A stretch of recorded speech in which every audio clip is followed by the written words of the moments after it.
أعوذ بالله من الشيطان الرجيم بسم الله الرحمن الرحيم Bismillahirrahmanirrahim.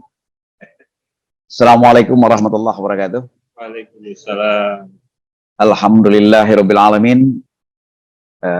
Wassalatu wassalamu ala asrafil anbiya'i mursalin wa ala alihi wa ashabihi rasulillahi ajmain. Amma ba'du. Asyhadu an la ilaha illallah, asyhadu anna Muhammadan abduhu wa rasuluh, sallallahu alaihi wasallam la nabiyya ba'da. Bapak dan ibu-ibu sidang jamaah An-Nur yang berbahagia, kita lanjutkan diskusi kita. Ini adalah materi yang ketiga ya, dari topik utama kita, topik besar kita itu adalah mengkonstruksi diri ya, mengkonstruksi kesolehan pribadi dan keluarga.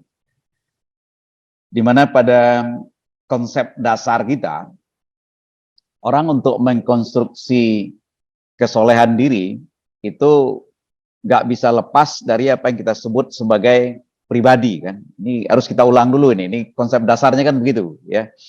Jadi kepribadian itu ada pribadi yang positif, ada pribadi yang disebut sebagai pribadi manusia yang baik gitu ya, manusia yang berguna. Nah ini diciptakan atau tercipta melalui ibadah sholat gitu kan. Pribadian ini diciptakan oleh sholat. Ada kepribadian takwa diciptakan oleh ibadah kita melalui puasa. Kemudian ada peduli sesama diciptakan pribadian itu melalui proses zakat ya kan, dan sedekah. Nah kemudian ada pribadi yang rendah hati ya. Itu diciptakan melalui ibadah wajib juga oleh Allah, itu adalah melalui ibadah haji. Jadi ibadah itu membentuk kepribadian, itu prinsipnya. Nah, pribadi-pribadi yang terbentuk dari salat itu, dari ibadah wajib tersebut. Jadi ibadah wajib itu punya tujuan kan, untuk membentuk kepribadian kita. Nah, tapi kepribadian itu belum cukup. Itu baru potensi dasar untuk menjadi seorang yang soleh. Yang soleh artinya dia melakukan tindakan-tindakan amal-amal soleh yang kita sebut indikatornya di antara lain itu adalah ibadah malam, berbuat baik yang bermanfaat, tidak merusak, melakukan amar ma'ruf nahi mungkar, selalu bersedekah ya untuk kepentingan akhirat. Ini kan indikator ini semua ya. Nah, penguatan itu yang paling penting buat kita. Kita yakin kan ketika itu bahwa kita ini orang sholat, kita ini orang puasa, orang ibadah ya, alul ibadah lah. Sehingga yakin kita bahwa pribadi kita adalah pribadi yang 4 ini terpenuhi. Nah, yang perlu kita tekankan itu adalah bagaimana niat, motivasi, dorongan internal untuk beramal soleh itu gitu kan. Jadi kepribadian itu hanya potensi ya. Tapi bagaimana niat itu harus muncul. Nah, niat itu dipengaruhi oleh yang paling besar itu ketika itu adalah sikap hidup kita sebagai muslim mukmin. Nah, ini yang jadi topik mendasar kita betul, itu adalah itu. Ya, bagaimana sikap seorang muslim mukmin itu yang kita ambil dari Al-Qasas 77, wa batari fima atakallah darul akhirah wala tansa nasibaka minat dunia. Ini betul-betul prinsip ini. Ya, ini dari awal kita sudah jelaskan bahwa kalau ini benar-benar dilakukan, tentu kita akan kuat. Ya, artinya sikap hidup kita akan membantu penguatan niat kita. Tapi kalau dibalik, nah ini saya selalu ingatkan, kalau dibalik gitu kan, artinya ini kan prioritasnya akhirat. Tapi kalau dibalik nih, dunia yang diprioritaskan, ayat ini menyebutkan di ujungnya apa? Orang itu akan cenderung merusak. Orang itu cenderung merusak, ya. Sehingga di ujungnya wala tabil fasad, janganlah berbuat kerusakan. Ini dikunci di situ, ya. Nah, ini akan menjadi sikap hidup kita. Nah, kemudian ada variabel berikutnya itu adalah variabel yang kita sebut sebagai norma subjektif. Bagaimana kita mencari acuan, figur acuan. Tentu bagi kita Rasulullah. Berikutnya adalah para ulama panutan. Nah, yang kita diskusikan mulai dari minggu lalu itu adalah persepsi kontrol perilaku. Nah, artinya persepsi kontrol perilaku ini, pertanyaan singkatnya ini, Mampukah kita melakukan itu? Jadi suatu tindakan yang mendorong, yang mengarah kepada perbuatan amal soleh tersebut, ya, itu mampu nggak kita? Di pertanyaannya ini, wah ini saya nggak mampu melakukannya. Oh saya mampu melakukannya. Itu adalah kontrol yang ada pada diri kita. Kita punya persepsi terhadap itu. Nah, persepsi itulah yang, persepsi kontrol inilah yang kita diskusikan pada malam hari ini dan yang lalu. Ya, pada minggu lalu, 2 minggu yang lalu, kita mendiskusikan bagaimana persepsi kontrol kita untuk memberikan hak orang lain yang ada pada diri kita. Ya, itu minggu lalu. Nah, untuk hari ini itu yang menjelaskan bagaimana persepsi kontrol kita menjauhkan diri dari hal-hal yang tidak disukai oleh Allah. Nah, besok minggu berikutnya lagi kita persepsi kontrol kita bagaimana melakukan hal-hal yang disukai oleh Allah Subhanahu wa taala. Baik. Tentu ini yang kita sebut sebagai persepsi kontrol perilaku amal soleh yang kedua ya. Nah, selalu kita berpijak atau selalu kita dasarnya itu adalah sikap hidup kita tadi. Al-Qasas 77. Maka selalu saya buat di ujungnya ini wa bataghi fima atakallah darul akhirah. Ini benar-benar bukan hanya sekedar tahu nih Pak. Ya, dari awal saya katakan, bukan hanya sekedar tahu, bukan hanya sekedar dihafal, tapi betul-betul nih diinternalisasi ke dalam diri kita. Dari awal saya katakan, dari awal kita pertemuan pertama saya katakan ini harus dipahami itu, harus bukan dipahami, diinternalisasi. Jadi artinya maknanya apa? Wa bataghi fima atakallah darul akhirah wala tansa nasibaka minad dunya. Akhirat prioritas dalam semua sisi kehidupan kita. Apapun yang kita lakukan dalam kehidupan ini, akhirat jadi bahan pertimbangannya. Itu sikap hidup, Pak.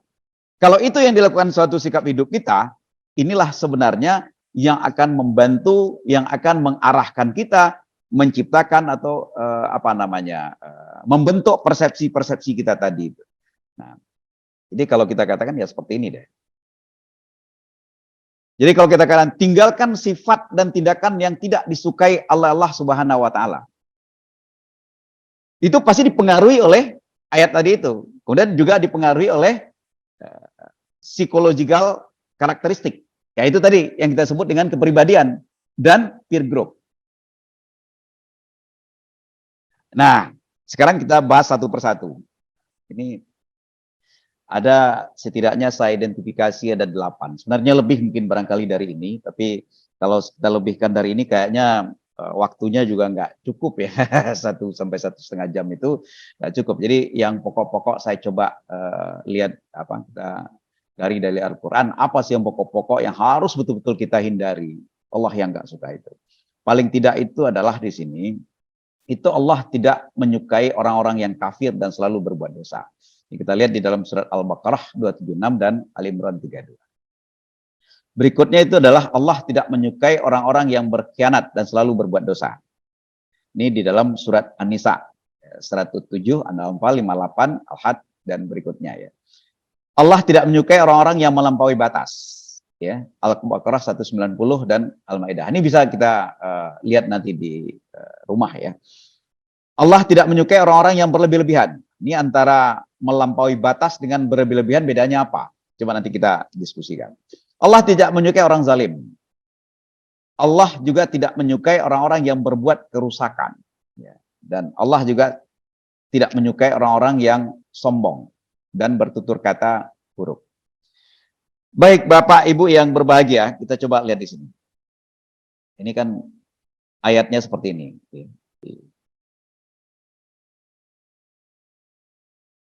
Kita harus meninggalkan kekufuran. Jadi kalau kita baca tadi bagaimana apa yang disebut dengan persepsi kontrol perilaku, bagaimana kita memberi makna terhadap kekufuran. Nah, tentu itu akan dipengaruhi oleh sikap hidup kita tadi. Ini selalu mempengaruhi ya, sikap hidup kita yang apakah kita berada memposisikan, memprioritaskan dunia atau akhirat atau dunia.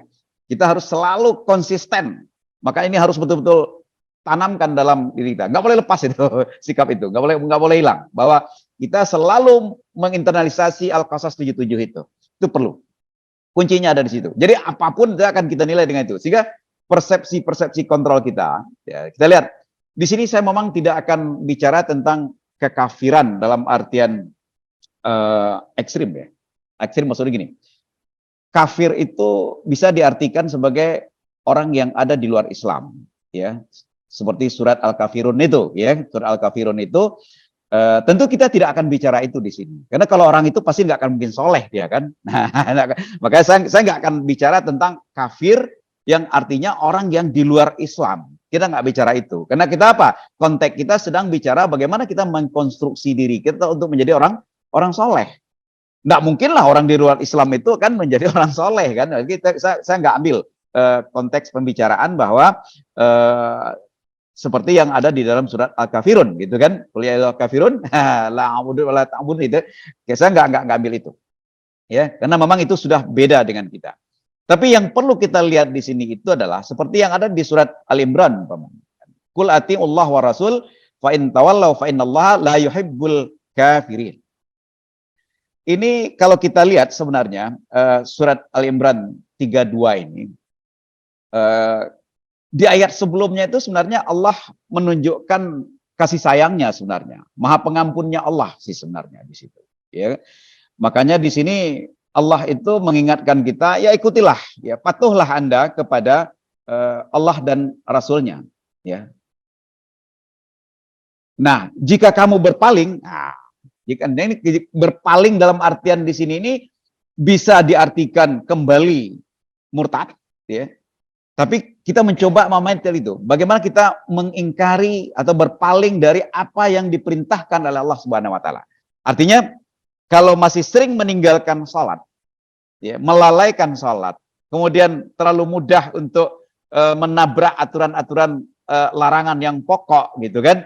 Nah, hal-hal yang seperti ini kan menghambat kita untuk menjadi orang soleh. Nah, pertanyaannya bagaimana kita mempersepsikan ini? Apa yang menekan kita? Apa yang merasa kita mengancam diri kita kalau kita melakukan tindakan-tindakan melanggar syariat Allah? Kalau kita kaitkan dengan Al-Qasas 77, kita akan mengatakan bahwa yang mendorong kita adalah ketakutan kita terhadap azab dan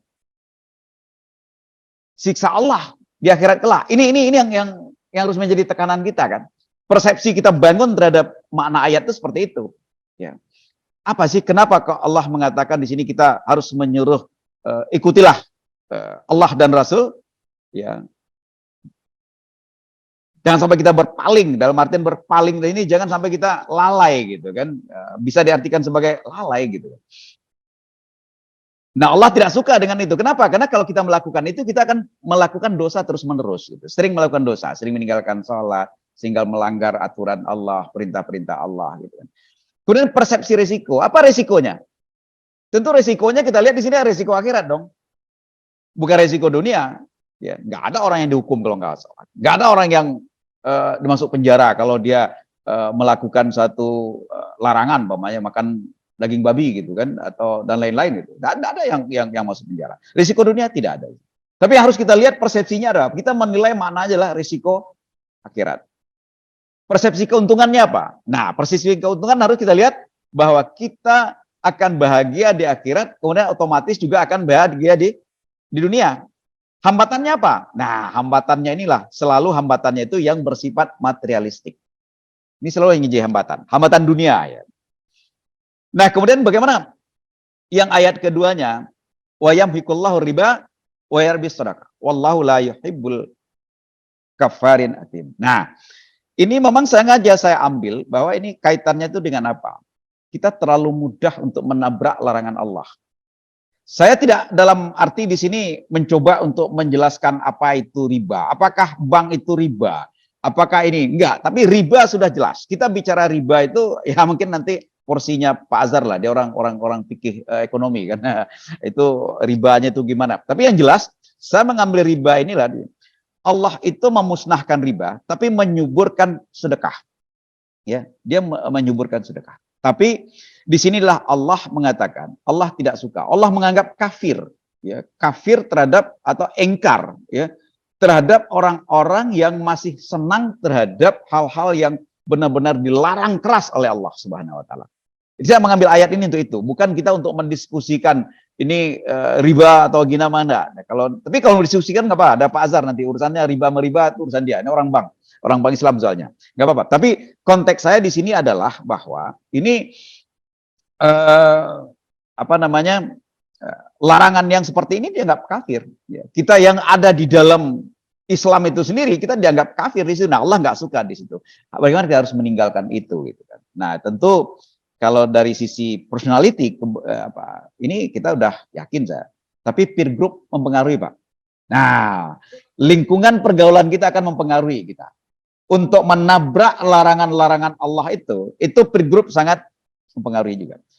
Jadi akan berkolaborasi atau berkompetisi lah ya di situ itu kan, berkontestasi antara sikap hidup kita tadi dengan pengaruh dari peer group gitu kan. Kita akan tabrak apa enggak gitu kan. Nah, ini akan menentukan itu. Disitulah kemenangannya kekuatan kita pada sikap hidup tadi itu. Harus kuat di situ ya. Harus kuat di situ. Kita nggak bisa menghindari itu pasti. Nah, kalau itu yang kuat, insya Allah niat kita akan lebih kuat. Itu niat kita untuk berbuat amal soleh itu akan semakin kuat. Jadi kali ini harus kita hindari ini. Ini harus kita lawan. Jadi kalau kita katakan bahwa tinggalkan, gitu kan, itu adalah sesuatu yang harus kita lawan dalam kehidupan kita untuk menuju kepada pribadi yang soleh. Nah, berikutnya ada juga. Nah, ini kita dalam Islam, ya. Ini boleh dikatakan yang disebut dengan kufur nikmah, gitu kan. Kufur nikmah. Ini kadang-kadang kita kan terjebak di sini ya. Seakan-akan kitalah orang yang berkuat orang yang hebat gitu kan, sehingga melepaskan keberhasilan kita, kesuksesan kita itu lepas dari tangan Allah gitu kan. Itu yang sering terjadi kan. Makanya Allah di sini mengingatkan ya wa ista'azzana rabbukum la in syakartum la azidannakum wa la in kafartum inna azabi lasyadid. Ini orang yang tidak melihat atau tidak memerankan Tuhan sebagai aktor utama terhadap kesuksesannya, terhadap keberhasilannya. Nah, ini orang-orang kayak gini bisa dianggap sebagai orang-orang yang kafir gitu kan. Nah, ini kafir yang kita anggap di sini itu adalah orang-orang yang ada di dalam Islam itu sendiri. Ya, makanya saya katakan dari awal tadi kita tidak membicarakan orang kafir yang ada di luar Islam. Nah, bagaimana kita memahami, bagaimana kita mempersepsikan, memberikan makna terhadap kufur nikmah itu gitu kan. Ya, kalau ketika itu persepsi ancamannya gimana ini? Gitu. Nah, kalau kita lihat ini, kalau kita melihat nggak apa-apalah gitu kan. Nah, ini kalau kita betul-betul memakai Al-Qasas 77, tentu kita akan lebih mengatakan kalau kita tidak bersyukur, azab itu akan muncul, walaupun di dunia, sekalipun di dunia, azab itu akan muncul. Ya, resikonya juga adalah azab. Tapi kalau bagi orang yang mendahulukan dunia, di baliknya ayat Al-Qasas 77 itu dalam sikap hidupnya, nah ini buat dia akan berbeda ini pemahamannya.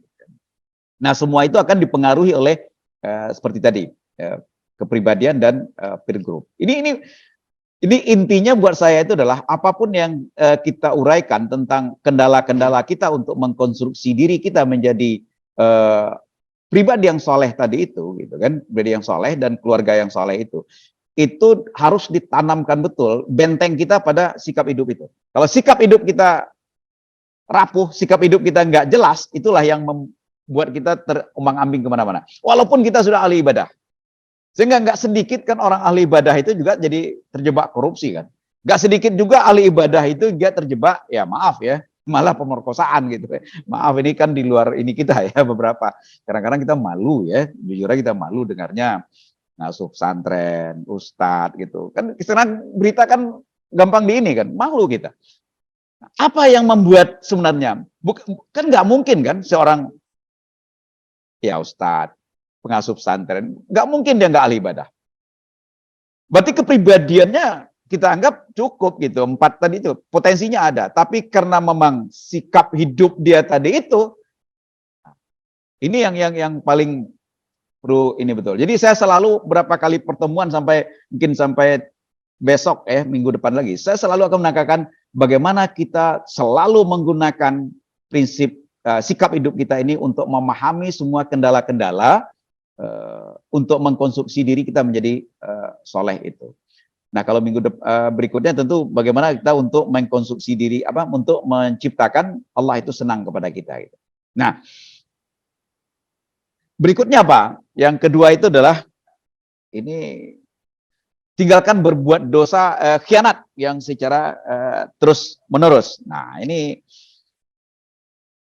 dalam surat An-Nisa ayat 107 disebutkan wala tujadil anil ladzi yaqtanuna anfusahum innallaha la yuhibbu man kana khawanan athima. Nah, ini janganlah kamu berbuat atau membela orang-orang yang mengkhianati dirinya. Sesungguhnya Allah tidak menyukai orang-orang yang selalu berbuat khianat. Kita bicara khianat ini apa sih? Orang yang berkhianat ini sebenarnya adalah bisa berkhianat terhadap Allah, bisa berkhianat terhadap orang lain, bisa berkhianat terhadap dirinya sendiri. Jadi orang yang berkhianat terhadap Allah itu adalah orang-orang yang sebenarnya mengaku beriman. Dia mengaku Islam, tapi dia tidak terikat. Ya, dia tidak mau mengikatkan dirinya terhadap ajaran-ajaran Islam, terhadap nilai-nilai Islam, ya. Mulai dari akidahnya, ibadahnya itu tidak diikatkan ke situ. Ini pengkhianatan terhadap Allah sih sebenarnya. Ya. Nah, pengkhianatan terhadap Allah dalam hal ibadah tersendiri, dalam ibadah dan segala macam ini itu ya dalam hal akidah terutama ini adalah khianat terhadap Allah sih sebenarnya. Kalau khianat terhadap orang lain itu adalah bagaimana dia selalu mengingkari janji. Ya, orang yang tidak mau mengingkari janji, ya, orang yang selalu, maksud saya orang yang tidak mau menepati janjinya gitu maksud saya, dia selalu ingkar.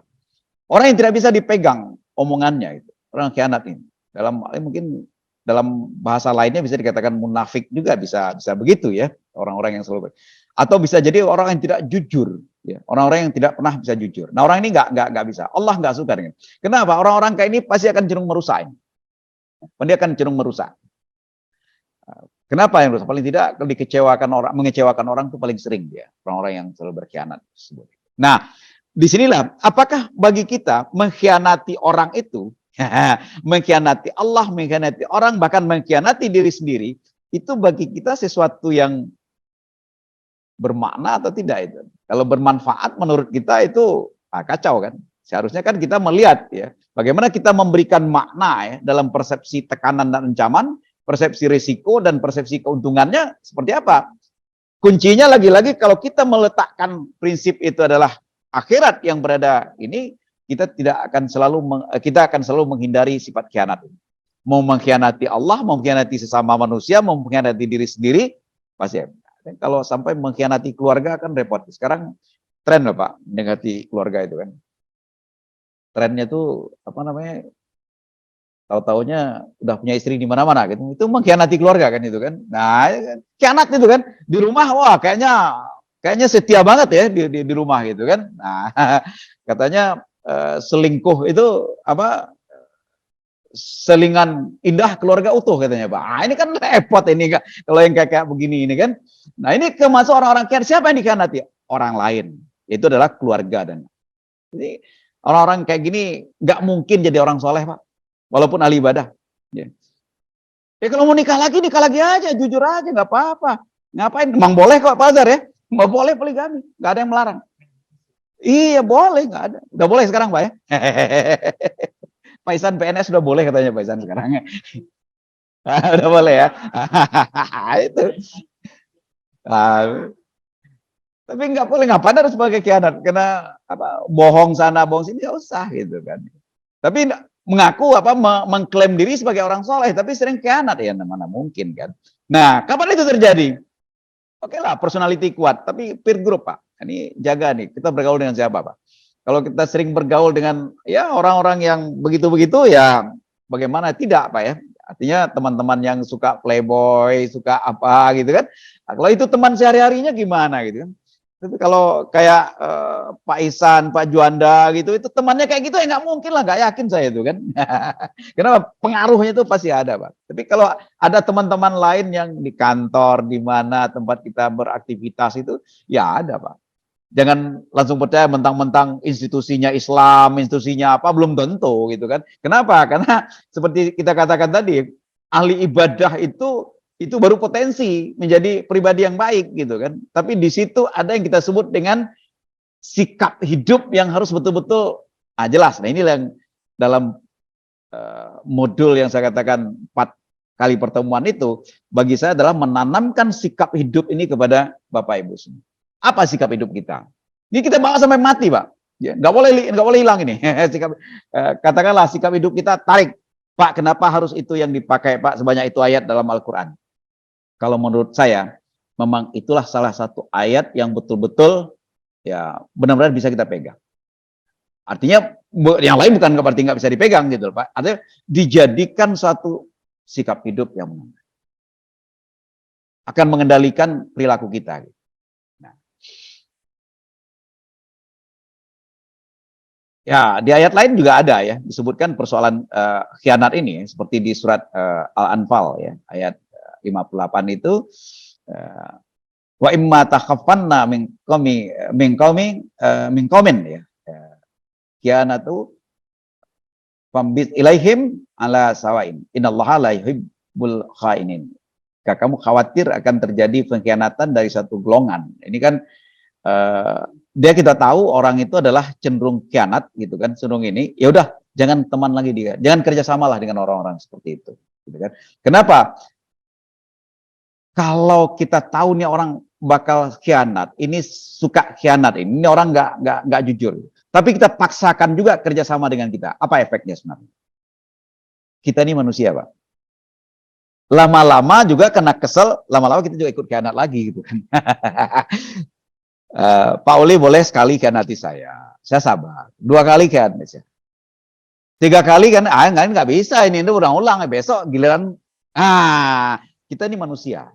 Inilah makanya Allah mengatakan kepada kita, walaupun kadang-kadang ya gimana lagi, dia proyek dari dia gitu kan, sumber pekerjaan kita dari dia, tapi ini orang selalu mengkhianati gitu kan, lebih baik nggak usah kejar, cari aja yang lain, Pak.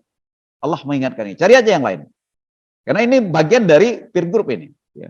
Bagian dari peer group seperti itu.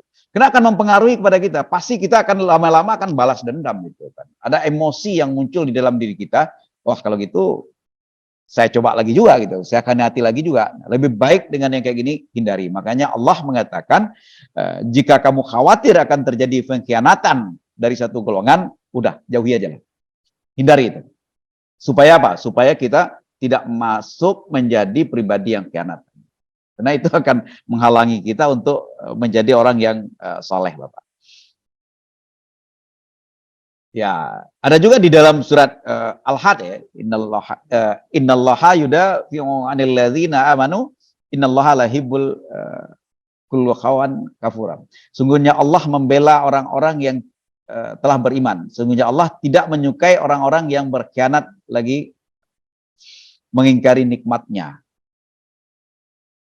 Oke, Bapak Ibu yang berbahagia, kita masuk ke yang ketiga, itu tindakan melampaui batas. Nah ini, tindakan melampaui batas ini apa ya? Apa yang disebut dengan melampaui batas, Pak? Tindakan melampaui batas ini adalah apabila kaitannya itu dengan orang lain, Pak. Ini dengan orang lain. Dan beda dengan nanti ada di bawah satu lagi, itu adalah ketika kita bicara tentang berlebih-lebihan. Kalau berlebih-lebihan itu adalah untuk diri kita saja, pada diri kita, ke internal. Tapi ketika yang disebut dengan melampaui batas, ini kaitannya dengan orang lain. Ya. Atau mungkin dengan makhluk lain, bisa jadi demikian. Wa qatalu fi sabilillahilladzi yuqatilunakum wa la ta'tadu innallaha la yuhibbul mu'tadin. Pergilah di jalan Allah, perangilah ya di jalan Allah orang-orang yang memerangi kamu. Janganlah kamu melampaui batas. Artinya di sini apa? Ya kalau kita nggak dibunuh orang, yang ngapain harus membunuh? Itu kira. Kita perang. Terus dia nyerang kita. Tapi hanya menyerang dalam artian sampai tidak sampai tangkap aja. Nah, disinilah bagaimana kita tidak boleh berlebih-lebihan. Apalagi kalau itu berlebih-lebihan dalam hal keluarga. Marah terhadap anak, marah terhadap istri, nggak boleh berlebih-lebihan, Pak. Marah harus boleh. Nah, Kalau marah ini menurut saya penting, Pak. Orang yang tidak pernah marah itu pasti nggak bisa mendidik, Pak. Harus ada marah. Tapi marah itu proporsional pada tempatnya. Nggak boleh berlebih-lebihan. Karena sifatnya ke orang lain. Apalagi kalau sampai mengeluarkan kata-kata yang tidak baik. Apalagi sampai tekanan tindakan fisik gitu. Nah ini nggak boleh. Ya. Artinya di sini bagaimana orang memperlakukan kita, kalau memang itu merupakan sesuatu bentuk serangan atau apa gitu kan, ya nggak boleh berlebih-lebihan. Nggak boleh kita berlebihan. Kalau memang perlu kita membalas gitu kan, tapi balasannya nggak boleh berlebihan. Nah ini, kalau kita melihat bahwa selalu mengatakan, wah saya kalau dia mencaci saya sekali, saya harus mencaci dia 2 kali, nah berlebihan. Ini yang harus orang soleh nggak bisa seperti itu. Ya. Orang soleh itu adalah kalau memang masih bisa untuk tidak membalas dengan seperti itu, ya nggak perlu. Inilah bentuk sabarnya harus digunakan di situ kan.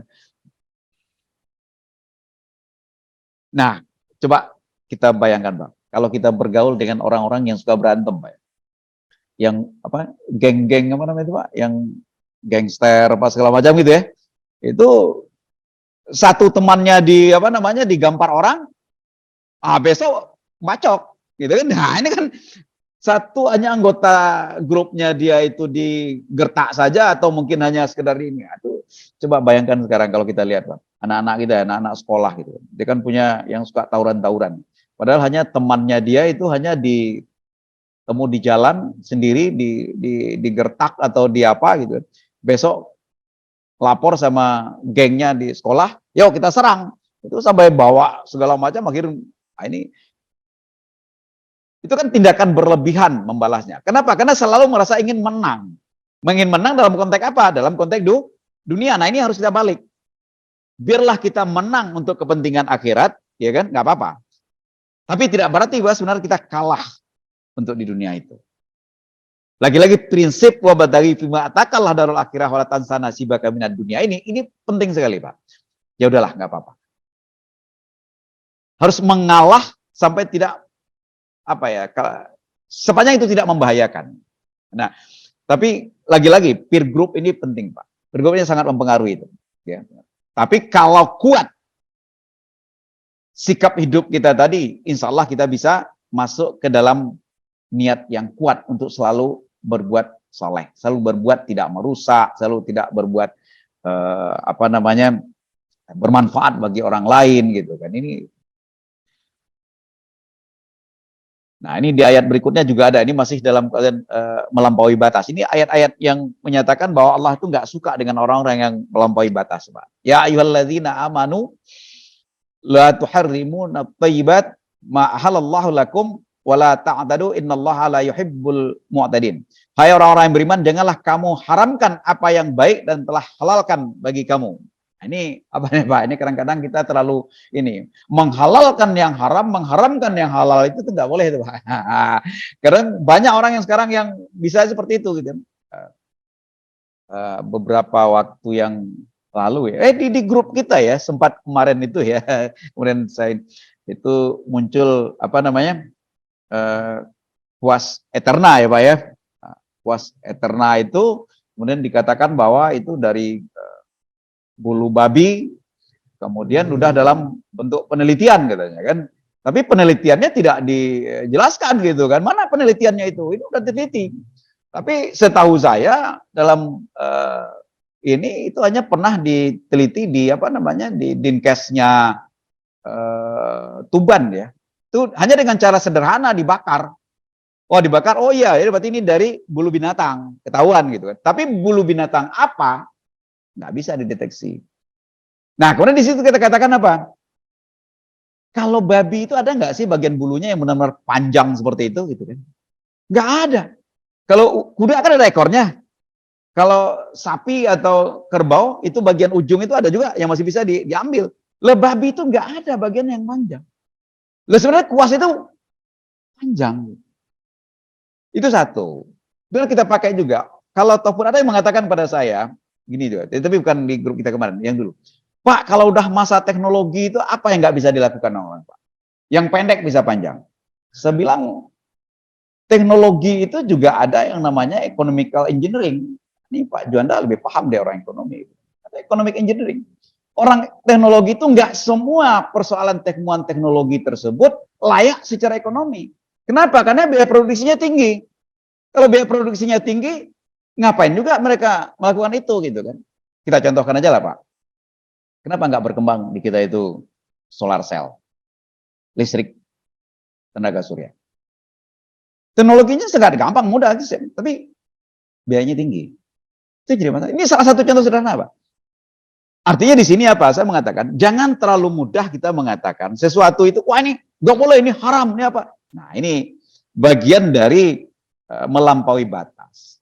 Bagi kita adalah orang-orang yang berpendidikan, orang-orang yang boleh kita katakan secara intelektual memiliki posisi gitu ya. Saya pikir ini kita nggak bisa terjebak langsung menerima begitu saja gitu kan. Karena sekarang di sosmed ini kan orang terlalu mudah mengatakan apa namanya, wah ini haram gitu, ini sudah ada penelitiannya.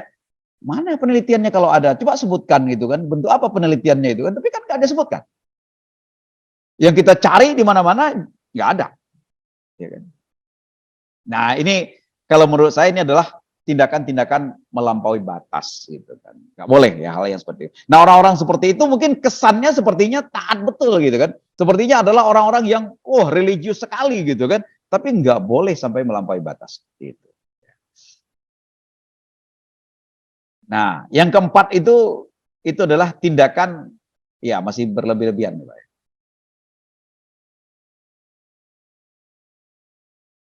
Nah, ini juga disebutkan di dalam surat Al-A'raf ya. Kalau tadi melampaui batas ini berlebih-lebihan. Gitu. Kalau berlebih-lebihan ini konteksnya lebih ke dalam diri kita Pak. Jadi di dalam surat Al-A'raf itu dikatakan ya Bani Adam khuzu zinatakum inda kulli masjid wa kulu wasrabu wa la tusyrifu innahu la yuhibbul musrifin. Kita nggak boleh berlebih-lebihan.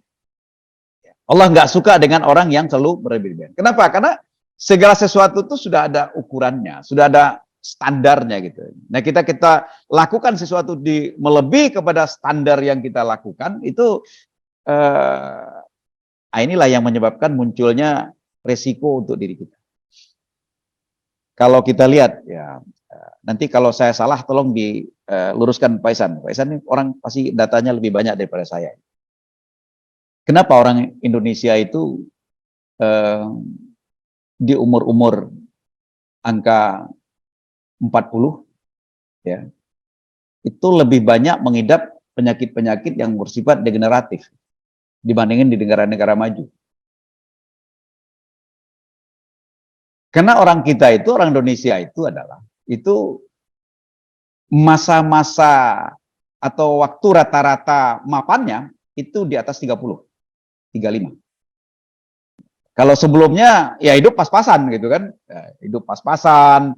Nah, ketika umur-umur 35 itu mulai mapan, mulai cukup, kita mengumbar selera, Pak. Kita mengumbar selera itu. Apa aja dilepas semua makanan yang kita suka. Padahal sementara pada umur-umur segitu kebutuhan energi dan protein kita tidak sama lagi ketika sebelum umur 30 terjadilah penumpukan di situ. Makanya kolesterol naik, gula naik, segala macam naik. Di satu sisi itu, di sisi lain, karena hidup itu sudah mulai makmur segala macam, aktivitas fisik pun juga kurang. Kalau dulu ke kantor ketika umur-umur 20-an, naik angkot jalan kaki. Tapi di umur 35 ke atas, makan diumbar, aktivitas fisik kurang, berangkat naik mobil, masih ada parkiran yang lebih dekat ke pintu, cari yang dekat ke pintu. Benar nggak kira-kira itu? Nah, akibatnya ini, Pak. Ini orang-orang apa itu? Orang berlebih-lebihan. Berlebih-lebihan dari, makanya di sini disebutkan kulu wasrabu ala tusrifu. Makan minum tapi jangan berlebih-lebihan lah. Tapi sayangnya secara sosiologis orang Indonesia ini ya kondisinya seperti itu. Sehingga akibatnya terhadap penyakit yang muncul di Indonesia ini adalah banyak penyakit degeneratif gitu kan. Nah ini satu akibat ya, satu akibat lain. Tapi mungkin ayat ini tidak hanya bicara tentang persoalan makan dan minum gitu. Tapi ada hal-hal yang lain yang tidak juga boleh kita lakukan berlebih-lebihan yang mungkin itu adalah efeknya terhadap diri kita sendiri. Tidur kebanyakan juga nggak boleh, Bang. Ya kan? Tidur kebanyakan juga jadi masalah juga itu kan. Dan terlalu banyak memforsir diri juga nggak boleh juga gitu kan. Mencari uang luar biasa berlebih-lebihan nggak benar juga. Karena dalam Al-Quran juga dikatakan bahwa malam itu diciptakan bagi kamu untuk istirahat, kemudian siang itu adalah untuk cari nafkah gitu kan. Tapi malam begadang terus, beda dengan orang yang mengerjakannya sif-sifan, Pak. Itu lain ya. Oke. Nah, ini yang kelima itu adalah bagaimana kita tinggalkan itu adalah sifat dan tindakan zalim. Sebelumnya kita, zalim ini apa sih sebenarnya, Pak?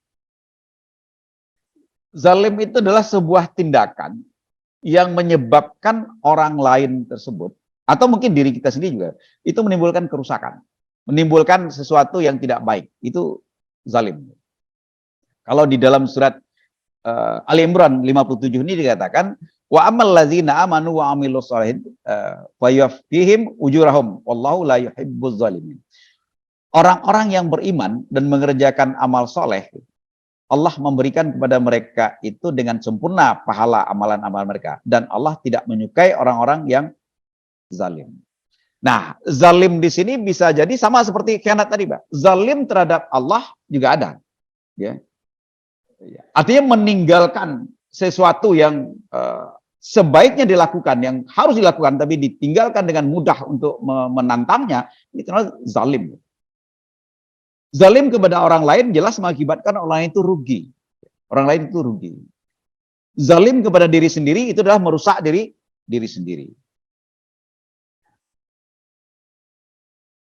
Yang keenam itu adalah tinggalkan sesuatu yang sifatnya merusak. Nah, kalau di dalam sikap hidup tadi itu Al-Qasas 77 juga dikatakan wala tabil fasad fil ardi kan, nggak boleh merusak di situ kan. Tapi di ayat lain di surat Al-Baqarah ayat 205 juga dikatakan wa iza tawalla sa'af fil ardi la yufsidu fiha wa yuhlikul harsa wan nasl wallahu la yuhibbul fasad.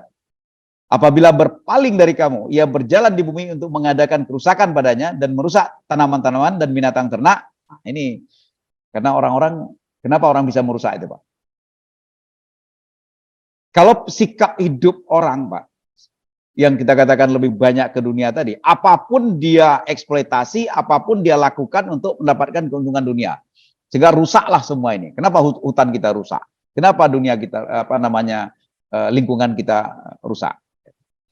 Coba kita lihat sekarang, Pak. Kalau kita pengukuran terakhir itu udara kita di Tangsel, terutama Ciputat, Tangerang, Pamulang ini, itu pencemaran udara kita paling tinggi, Pak.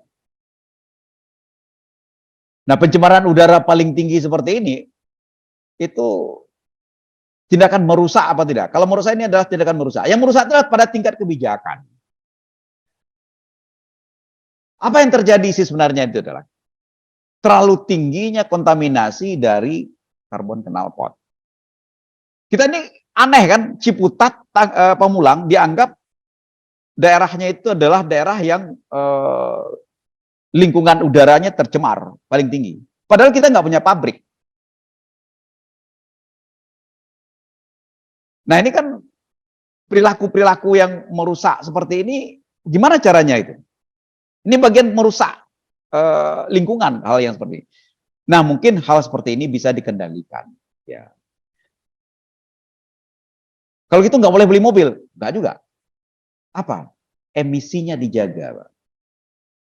Nah, coba kalau kita lihat sekarang kita punya mobil, tes emisinya sekali berapa itu? Jangan-jangan nggak pernah dites kan? Nah, punya andil itu kan merusak. Kita tanpa sadar kan? Tanpa sadar. Kita punya mobil tidak pernah dicek emisinya segala macam, bahkan nggak dirazia. Kalau dirazia baru nanti kita cek emisinya. Padahal sebenarnya kita punya andil untuk merusak lingkungan. Berapa banyak kendaraan di sini? Tapi kita nggak punya pabrik. Tapi dinyatakan bahwa Ciputat Pamulang itu adalah lingkungan yang paling rusak, paling tinggi pencemarannya.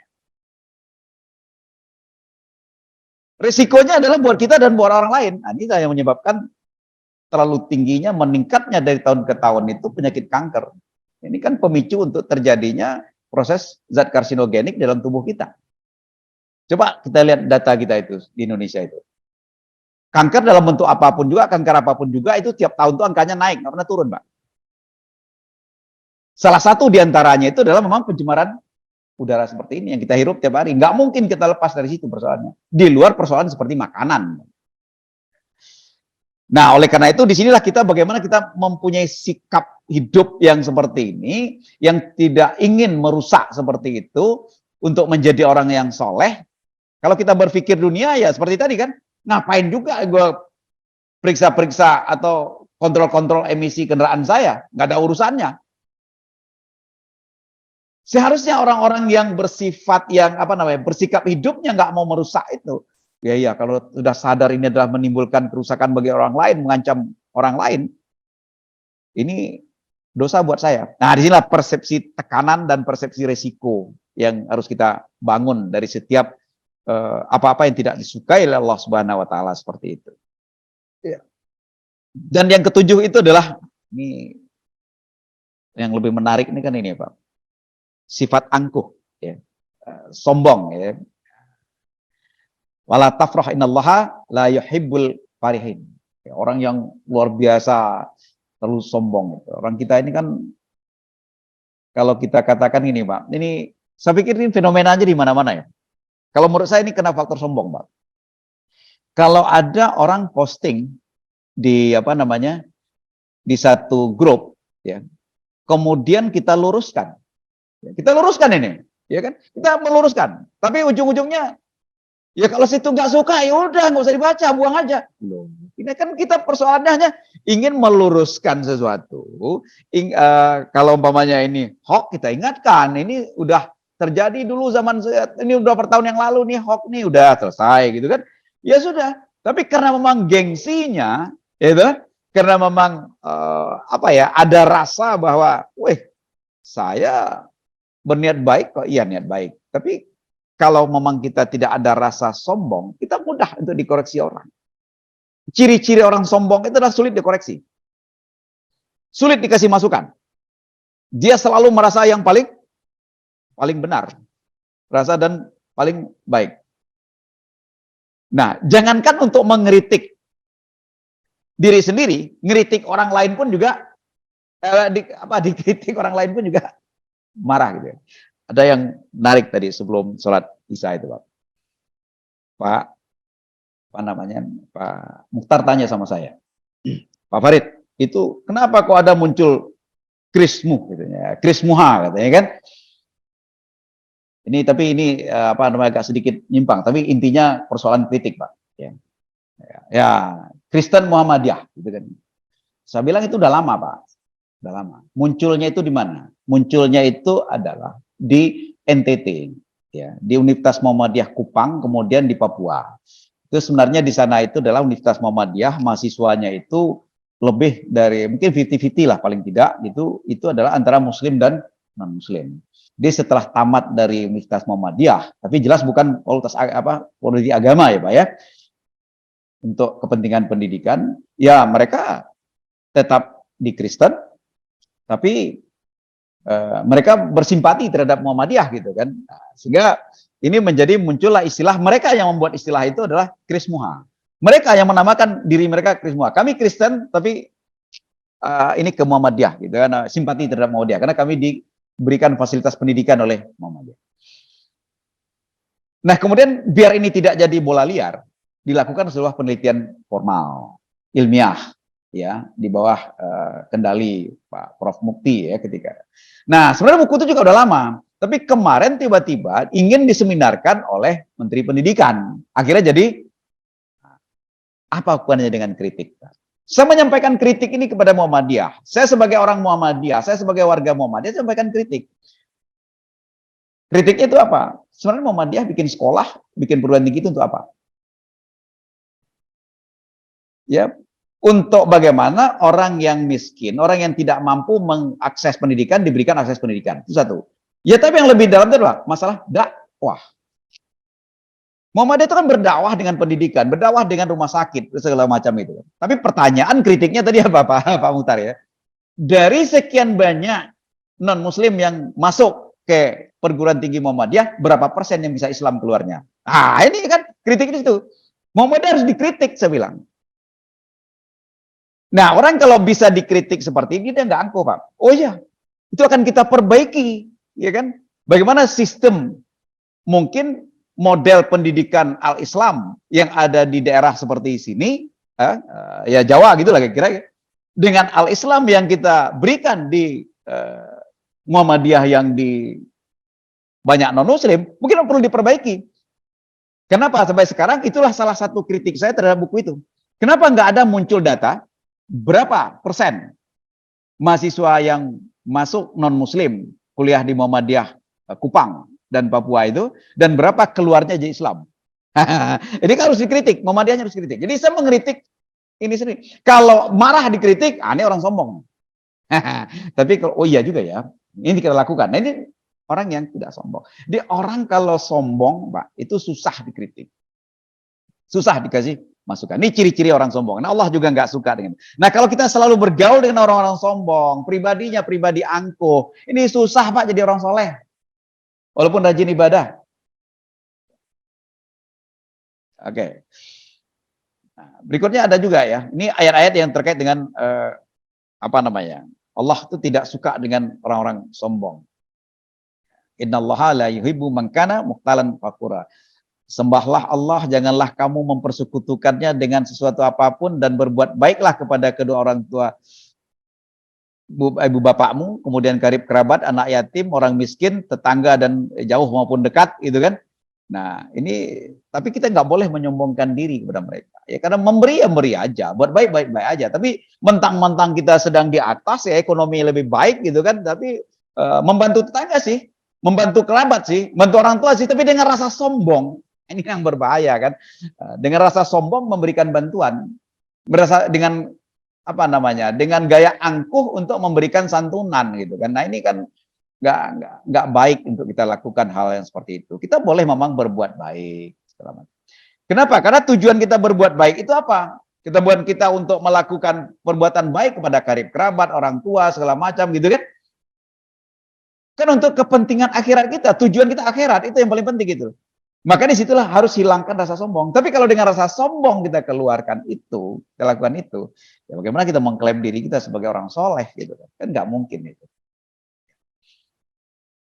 Ya di ayat lain juga dikatakan juga gitu kan, bahwa innallaha la yuhibbul kullu mukhtalan fakhura. Ya. Tapi di ayat ini dijelaskan bahwa janganlah kamu memalingkan mukamu dari manusia, dan janganlah kamu berjalan di muka bumi ini dengan angkuh. Ya mungkin kena merasa orang kaya, merasa pejabat tinggi, merasa apa, begitulah, ada suatu perasaan yang diklaimnya gitu kan. Nah, sehingga dia merasa sombong gitu kan. Negor aja susah. Orang mau negor malah dia buang muka gitu kan. Ini lebih parah lagi gitu kan. Padahal tetangga sendiri. Kan kacau gitu. Karena merasa mungkin wah, dia yang paling ini. Entah karena dia merasa pejabat, entah karena dia merasa siapa gitu kan. Apa salahnya gitu kan. Nah, ini hal-hal yang seperti ini mungkin perlu kita apa namanya, kita ingat-ingat ya, bahwa inilah yang menjadi penghalang kita untuk bisa menjadi orang soleh sebenarnya, hal seperti itu. Nah, ini juga termasuk apa, ayat-ayat terkait dengan kesombongan ya. Kita langsung aja Pak, yang 8 itu adalah yang terakhir barangkali ini. Ini adalah yang terkait tentang bertutur kata buruk gitu kan. Karena bertutur kata buruk ini kan juga ciri orang-orang beriman.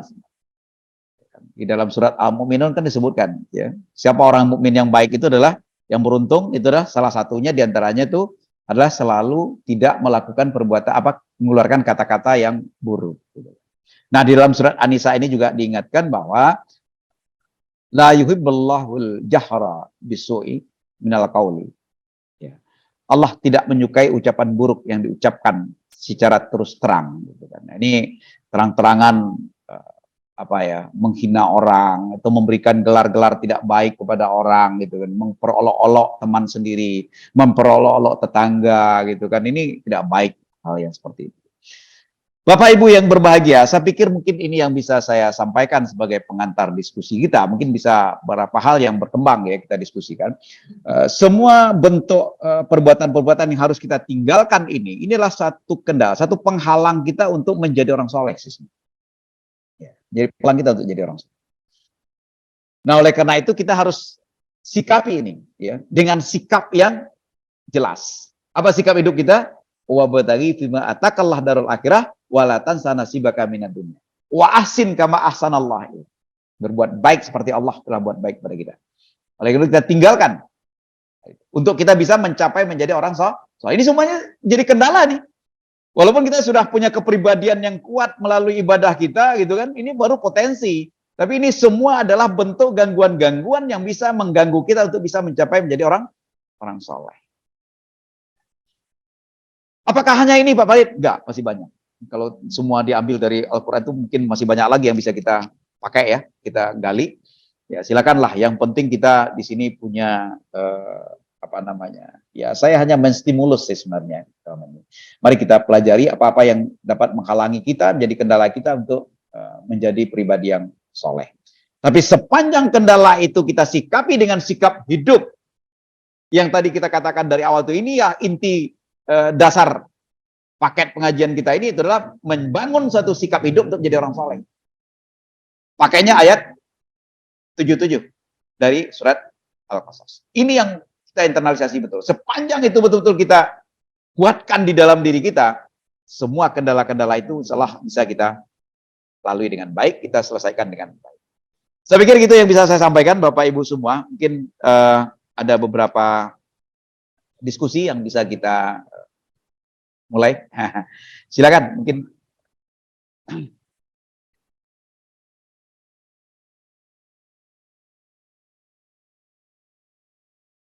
Assalamualaikum warahmatullahi wabarakatuh. Waalaikumsalam warahmatullahi wabarakatuh. Silakan Pak Dr. Farid.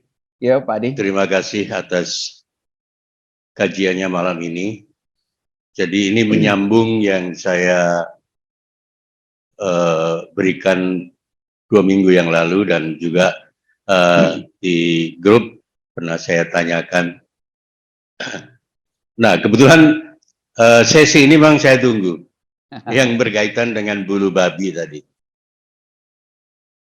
Saya setuju dengan pendapat Dr. Farid bahwa menyebarkan berita yang tidak jelas kebenarannya itu ada di surat Al-Hujurat ayat ke-6 ya. Bahwa kita harus berhati-hati. Tapi sayangnya bahwa yang punya inisiatif posting di WhatsApp ini malah nggak ada. Kalau ada kan mungkin ada pencerahan ya. Ini. Jadi mungkin bisa ditambahkan di dalam kesolehan tadi adanya supaya kita tabayun sebelum kita menyampaikan sesuatu ya. Jadi kajian malam ini juga berguna untuk saya pribadi. Itu yang pertama. Yang kedua mengenai isu yang berkembang saat ini dan hangat, adanya beberapa orang kaya yang menggadaikan barang hanya untuk nonton Coldplay. Ini pertanyaan saya, jangan mohon dijawab nanti. Apakah ini dari bentuk dari foya-foya atau kesombongan? Dan yang ketiga adalah orang yang suka mencela. Tadi yang disebutkan terakhir ini kan? Ya, ya. Orang yang suka mencela dan membicarakan orang lain. Jadi saya harap sebetulnya kadrun sama cebong itu kita sudah hilangkan lah ya. Di Anur ini mungkin sudah nggak perlu lagi ada kadrun-kadrunan, cebong-cebongan. Dr. Farid, terima kasih. Jadi saya mohon pencerahannya dan saya menunggu sesi yang keempat nanti. Wassalamualaikum warahmatullahi wabarakatuh. Waalaikumsalam warahmatullahi wabarakatuh. Terima kasih Pak Juradi.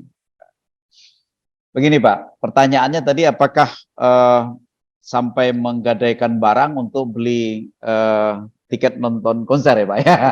Apakah ini dianggap sebagai sesuatu yang berlebihan, berfoya-foya atau tidak. Kalau sekarang kita lihat begini Pak, segala sesuatu itu tentu akan ada diisi dengan kebutuhan. Nah, ini standar kebutuhan itu kan pribadi kita berbeda-beda, ya. Tapi kalau kita pakai standarnya Maslow, Mama, di orang itu kan kebutuhan fisik dulu, kemudian baru kebutuhan keamanan, kenyamanan, kemudian ada kebutuhan sosial dan kebutuhan spiritualnya, gitu kan? Itu kalau menurut si Maslow. Nah,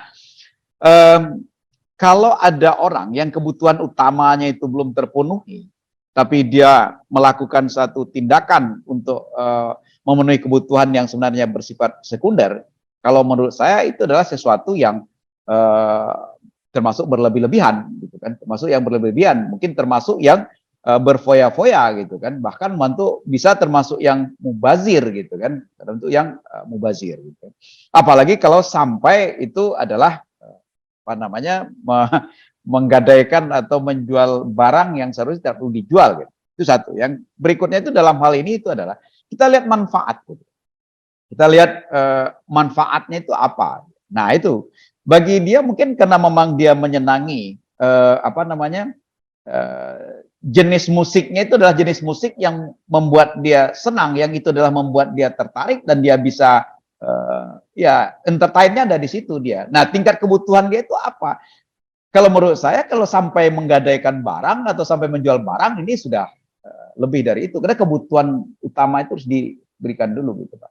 Kecuali kalau memang dia itu sudah ya punya uang banyak segala macam gitu, tapi itu merupakan satu ya musik yang dia sukai, dia akan bisa nyaman di situ, gitu kan, tenang di situ, apa boleh buat. Terlepas dari isu LGBT-nya ya Pak ya, terlepas dari isu itu gitu. Kalau LGBT-nya kan lain lagi. Itu kan pertanyaannya adalah apakah ya kalau saya generalisasi pertanyaannya beli tiket konser gitu kan dengan menjual barang gitu kan. Nah, ini kalau menurut saya kalau dalam konteks sampai seperti itu termasuk yang apa namanya berlebih-lebihan dan itu adalah mubazir.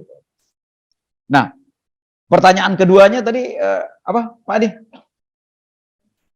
Nah, suka mencela ya masalah kadrun-kadrunan gitu ya. Ya saya pikir mungkin Allah juga tidak suka ya. Janganlah kamu memberikan gelar atau nama-nama yang buruk kepada orang lain, kepada apa gitu kan. Itu kan memang tidak baik. Ya apalagi kalau hanya sekedar kepentingan dunia gitu kan untuk mengidentifikasi diri bahwa saya adalah cebong, Anda adalah kadrun gitu kan untuk hal-hal yang kayak gini, dan kadrun diidentikan dengan kekuasaan, cebong dengan kekuasaan, kadrun dengan orang ekstrim apa. Saya pikir inilah sesuatu yang menurut saya tidak baik. Sesuatu yang tidak baik. Dan memang saya setuju ini harus dihilangkan. Apalagi kalau bagi ya bukan hanya di Anur Pak. Saya pikir paling tidak ya di Pamulang Permai atau di Pamulang ini diawali untuk hilangkanlah hal-hal yang seperti itu. Janganlah kita wah ini kadrun nih. Wah ini cebong. Saya pikir nggak perlulah yang kayak gitu mengidentifikasi orang lain untuk hal yang seperti itu. Ya. Karena hal-hal yang seperti itu apalagi kalau kita orang-orang yang rajin ke masjid, rajin ibadah tapi mengidentifikasi orang sebagai cebong gitu kan, karena biasanya kan begitu Pak. Yang satu lagi itu adalah karena faktor apa, dia sholat juga apa juga gitu kan, tapi mengidentifikasi orang dari kadrun gitu, celananya senteng harus dibilang kadrun gitu kan, ya biarin aja kan, apa sepanjang dia tidak buka auratnya nggak masalah kan, itu style dia kayak gitu, kenapa harus dipersoalkan gitu. Dia senang pakai celana cingkrang gitu kan, kenapa harus dibilang kadrun-kadrun, dibiarin aja stylenya seperti itu, nggak apa-apa. Saya dari dulu juga style saya begini-begini apa, nggak ada orang pernah dikritik sama Pak Azhar kan, kita Pak kenapa nggak pakai sorban gitu ya, ya kan, ya memang saya nggak terbiasa Pak yang seperti itu, bagaimana lagi gitu kan, ya tapi jangan dibilang pula saya wah itu apa namanya Pak Farid itu ceramah tapi agak sekuler, nggak belum tentu juga saya sekuler ceramah saya. Jangan dilihat dari cara saya, style saya, kemudian saya dibilang sekuler kan nggak baik gitu Pak. Nah cara-cara seperti ini kan janganlah kita menilai menilai orang lain dalam konteks diri kita. Biarlah dia jadi diri dia, kita hargai itu gitu kan, biarin aja. Dan jangan dikasih nama pula, kita menilai orang lain seperti ini, tapi dewakan dari kita. Wah ini Pak Farid ke masjid itu kok nggak pernah pakai sarung gitu kan? Ya mungkin ada problem sendiri bagi saya. Bapak nggak tahu kan? Kan nggak mungkin saya ceritakan kalau saya nggak bisa pakai sarung. Saya juga pernah, sepanjang ini contoh saja kita kekeluargaan. Yang tetangga saya paling rajin ke masjid itu Pak Juanda, Pak. Tapi saya belum pernah lihat dia pakai sarung. Benar. Tapi saya nggak perlu mengatakan rajin ke masjid tapi nggak pakai sarung, nggak perlu, Pak. Kenapa? Saya nggak bisa menilai diri saya, menilai diri dia dengan konteks saya, nggak boleh. Nggak bisa. Biarin aja lah, itu problem dia, itu style dia gitu loh kan. Dan yang lain-lain. Nah ini konteksnya seperti itu, Pak. Kita nggak boleh menilai orang lain dalam kacamata kita, dalam standar kita. Biarin aja lah dia dari dirinya dia. Biarlah dia dengan style. Sepanjang itu tidak mengganggu, sepanjang tidak melanggar, sepanjang tidak membuat rusak, ya sudah, biarin aja. Tidak ada masalah. Kita hargai aja, Pak. Saya pikir gitu, apalagi sampai memberi nama ya, Pak. Hanya gara-gara berpakaian kayak gitu, terus kita julukin gitu. Wah, itu si itu gitu. Walaupun hanya dalam keluarga, Pak, ini jujur aja. Ya. Kalau bagi yang ini, saya kan dengan Pak Juanda itu kan sebelahan banget, Pak. Kalau sempat itu, Pak, mamanya di keluarga saya, gitu, walaupun hanya di keluarga, memberikan julukan kepada dia karena style dia, gitu. Dosa itu, Pak. Dosa. Nah, mungkin kita juga punya tetangga ya, dengan stylenya dia, menurut kita stylenya dia itu adalah agak aneh menurut standar kita, tapi langsung kita berikan cap itu, kita berikan label gitu kan. Ini nggak boleh itu. Memberikan label-label buruk seperti itu dengan standar kita kepada orang lain. Sepanjang nggak mengganggu kan nggak masalah. Ini aja. Baik-baik aja semua kan. Hal yang seperti itulah yang menciptakan konflik, Pak. Baik, terima kasih. Mungkin ada yang lain, Pak, silakan. Berikutnya. Kenapa, Pak?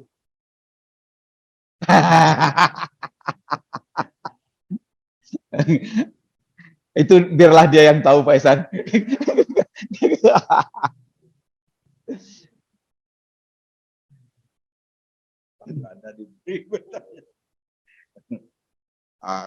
Bismillah. Assalamualaikum warahmatullahi wabarakatuh. Waalaikumsalam. Pak Ustadz Farid mungkin mau diskusi lah ini. Ya. Sambil saya mengikuti apa yang disampaikan saja.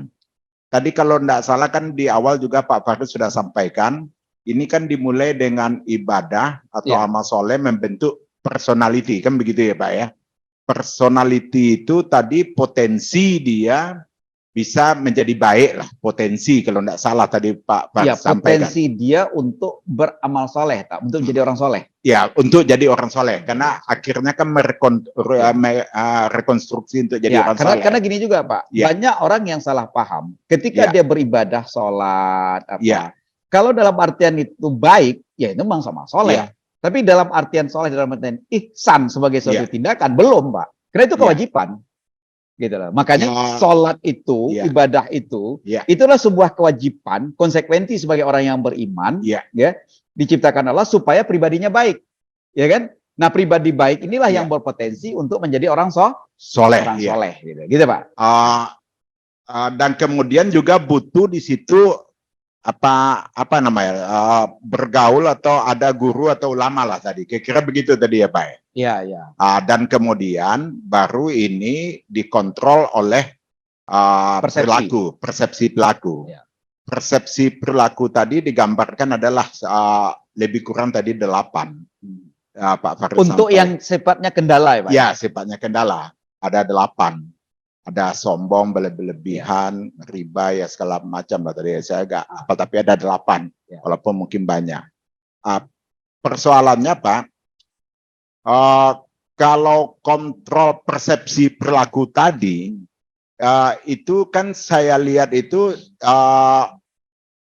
bukan saja dimonopoli oleh orang Muslim juga, kan begitu Pak? Ya. Karena bisa saja non Muslim pun berperilaku seperti yang disampaikan tadi juga. Banyak juga kita tahu ada yang seperti itu. Ya. Tapi kan tidak mungkin mereka untuk mencapai apa yang disebut soleh tadi. Ya. Jadi kira-kira ini kan apakah berupa siklus? Kalau saya melihatnya justru kapan mereka ini tereksekusi dari persepsi ini betul-betul bisa menjadi orang soleh tadi. Apakah dimulai dari ibadah yang bisa membuat pribadi yang berpotensi dia soleh untuk mendapatkan kesolehan tadi, atau memang justru persepsi perilaku ini yang jadi lebih penting. Sehingga kalau sayanya kan berpikirnya ibadah ini duluan, begitu loh Pak Farid. Ya, ya. Ibadah duluan ini yang akan memberikan kita pribadi yang baik, yang berpotensi untuk orang soleh. Sehingga kita harus berpikir bagaimana kita meningkatkan quality, apakah kuantitas, kualitas, atau apalah namanya dalam ibadah, sehingga personality kita itu berpotensi untuk jadi orang soleh.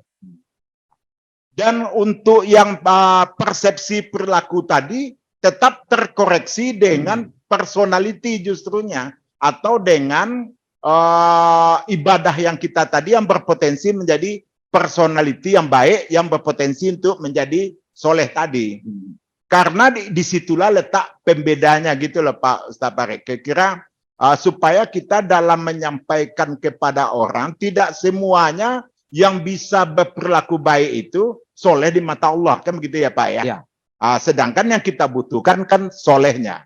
Tapi kalau personality baik, yang dipandang baik, perilaku-perilaku kontrol persepsi tadi, itu juga adalah perilaku yang sifatnya human sajalah, universal lah, universal semua orang melakukan, pasti manusianya dia orang baik ini, tapi tidak menjadi orang soleh.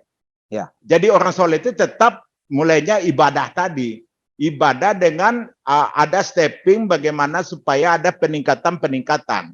Ini bagaimana kira-kira kita menjawab, menghubunginya, siklus ini siklus mana yang dulu dan siklus mana yang penting jadinya itu Pak Farid.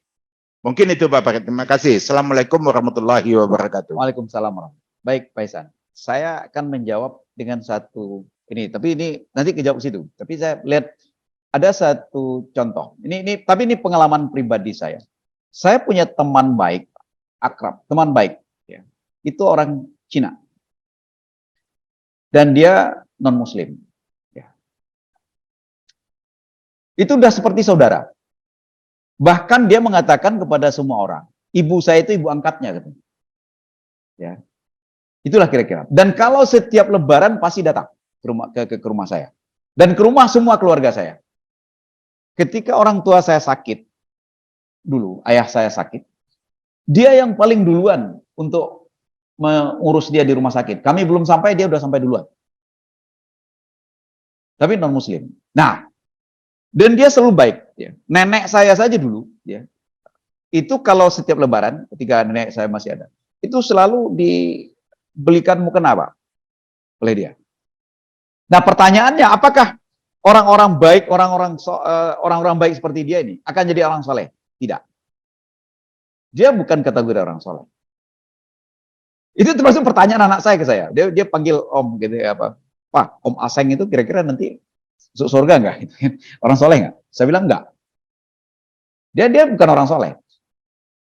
Karena orang soleh itu diawali dengan, kalau konsep Islam itu kan iman, Islam, ihsan gitu. Ya kan? Nah, dasarnya itu iman ini, Pak. Ya kan? Dan konsekuensi dari imannya, dia beribadah, terutama yang wajib. Ya. Nah, ibadah-ibadah wajib ini seperti tadi awal kita katakan, itu semua tujuannya, sasarannya, maksud Allah itu adalah untuk menciptakan pribadi yang baik. Pribadi yang baik tentu akan menimbulkan suatu perilaku-perilaku yang baik. Itulah yang ihsan. Nah, ketika perilaku yang baik ya, yang tidak muncul berdasarkan iman, itu tidak bisa dikatakan ihsan gitu. Hanya apa ya? Ya manusia baik saja. Manusia baik saja. Apakah dia kategori orang soleh? Tentu tidak, Pak. Karena salah satu di antara kategori orang soleh itu adalah tidak bisa didapat oleh dia, itu adalah salah satunya itu adalah apa namanya? Innallazina amanu wa amilus sholihat. Nah, itu. Dia tidak orang beriman persoalannya gitu loh, Pak. Walaupun dia beramal soleh gitu kan. Itu satu. Yang berikutnya itulah dia nggak mungkin melakukan suatu tanha anil fasail mungkar di situ, Pak, gitu kan. Dia nggak bisa melakukan itu, ya. Nah, sehingga orang yang pribadinya menjadi pribadi yang baik dari hasil ibadahnya, itu kan tadi saya katakan hanya berpotensi untuk jadi orang soleh. Tapi ada satu di dalam diri dia, dalam diri manusia itu adalah katakan niatnya itu loh Pak. Niat untuk melakukan tindakan baik itu. Sehingga dia masuk kategori orang soleh. Nah, niat inilah yang sebenarnya ditentukan oleh sikap hidup tadi. Nah, kalau sikap hidupnya lebih memprioritaskan akhirat, ya, memprioritaskan akhirat, dia akan kuat niatnya untuk berbuat soleh. Tapi kalau sikap hidupnya lebih memprioritaskan dunia, itu niatnya akan lemah, Pak. Niatnya akan bisa hilang, niatnya untuk beramal soleh itu. Sehingga potensi dirinya yang sudah bagus melalui ibadah dia, itu akan jadi sia-sia, sehingga dia hanya berhenti sampai ahlul ibadah, tapi tidak menjadi orang soleh. Nah, urusan surga itu urusan Tuhan, Pak. Ya, ya. Tapi jelas kategorinya kan kategori orang beriman, kategori orang yang ahlul ibadah, kemudian kategori orang ihsan gitu kan, disebut dengan orang-orang soleh gitu kan. Nah, sehingga bagaimana orang lain yang juga mungkin barangkali baik gitu kan. Apakah kita kategorikan pada orang soleh? Tidak. Karena perbuatan-perbuatan baik yang didasarkan kepada iman dan terbantu melalui ibadah, itulah pribadi yang berbentuk seperti itu, dan dikuatkan oleh niat, ya, dikuatkan oleh niat yang kuat berdasarkan sikap hidup keakhiratannya itu. Itulah yang sebenarnya yang bisa menjadi orang soleh. Di luar itu, ya hanya perbuatan baik biasa. Ya, apalagi kalau memang dia tidak beriman, jelas sulit. Gimana kita katakan orang soleh? Soleh itu adalah konsep dalam Islam. Ya, di luar Islam nggak ada, nggak tahu saya ada nggak konsep solehnya, nggak tahu. Tapi yang jelas konsep orang yang soleh itu adalah konsep Islam yang dikaitkan dengan keimanannya. Itu adalah allazina amanu wa amilus sholihat. Orang yang beriman dan beramal soleh. Jadi nggak ada di luar, nggak ada dikatakan di situ an-nasi wa manusia dan beramal soleh ya. An-nasi wa amilus sholihat nggak ada. Ya, manusia tapi beramal soleh nggak ada dalam Al-Quran. Nggak ada Pak Azhar ya. Manusia dan beramal soleh nggak ada ya. Yang ada itu adalah selalu dikaitkan beriman dan beramal soleh. Jadi yang soleh itu hanya konsep Islam. Di luar Islam nggak ada Pak. Jadi kalau orang non Muslim, ya kita katakan harus kita berani mengatakan bahwa dia nggak mungkin jadi orang soleh. Kenapa? Karena karena mereka adalah orang kafir. Sedangkan orang yang tadi kita katakan di awal, udah jelas dia Islam, tapi kita kategorikan kafir, tapi bukan kafir dalam artian tidak percaya kepada Allah dan Rasul gitu ya. Hanya kufur nikmah, kemudian terlalu menantang ajaran gitu kan. Dia tetap percaya berduaan, tapi dia menantang perintah gitu kan. Itu aja kita katakan sulit untuk jadi orang soleh gitu. Bagaimana orang yang di luar Islam? Kira-kira gitu Pak Ustaz. Ya, mungkin ada yang lain? Silakan, Bapak Ibu.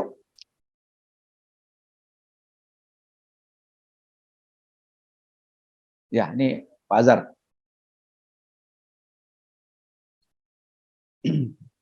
Assalamualaikum warahmatullahi wabarakatuh. Waalaikumsalam. Terima kasih Pak Farid atas paparannya yang luar biasa. Jadi tadi kalau lihat dari yang Pak Farid sampaikan itu menarik Pak. Jadi mengangkat dari mulai sikap hidup. Di mana dalam sikap hidup itu kita yang utama adalah visi keakhiratan. Ya. Visi jangka panjang kita. Ya. Tapi kita nggak boleh meninggalkan visi keduniaan. Ya. Ini kan kadang ada orang yang ekstrim dunia, ada yang ekstrim akhirat. Yang ekstrim akhirat pokoknya di masjid aja gitu kan. Padahal keluarganya bisa jadi butuh makan nggak dihiraukan. Nah, yang ekstrim dunia di pasar terus kan. Nah, berdasarkan sikap hidup ini Pak ya.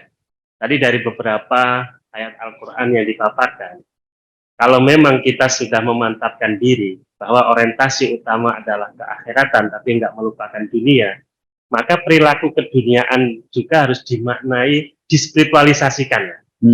Seperti tadi masalah lingkungan hidup. Yeah. Kadang kita buang sampah semaunya Pak ya. Seakan-akan tidak ada konsekuensi spiritual sama sekali. Yeah. Itu soal dunia. Kita naik motor nggak pakai helm. Ya, kan itu seakan-akan tidak ada persoalan akhirat, padahal di situ ada ati Allah wa ati Allah wa ati Rasul wa ulil amri minkum. Dan dibalik misalnya keharusan memakai helm, di situ ada masalah. Iya. ada maslahah yang hendak dicapai, dan itu adalah bagian dari intisari ajaran Islam. Bahkan tadi ada ayat Al-Quran, ati Allah atau Rasul, jika kamu tidak fa'intawallahu ya. Iya, pentawal. Nah, jika kalian berpaling, maka Anda sebagai orang kufur, kafir. Nah, ini kan menarik. Kadangkala juga mohon maaf Pak, orang berpolitik juga ya. Kadangkala ini hanya urusan dunia, urusan kekuasaan gitu ya. Padahal dibalik kita berpolitik, ini kan sebagai cerminan khalifatullah. Iya. Bagaimana mengatur, dan termasuk kita lari dari politik Pak.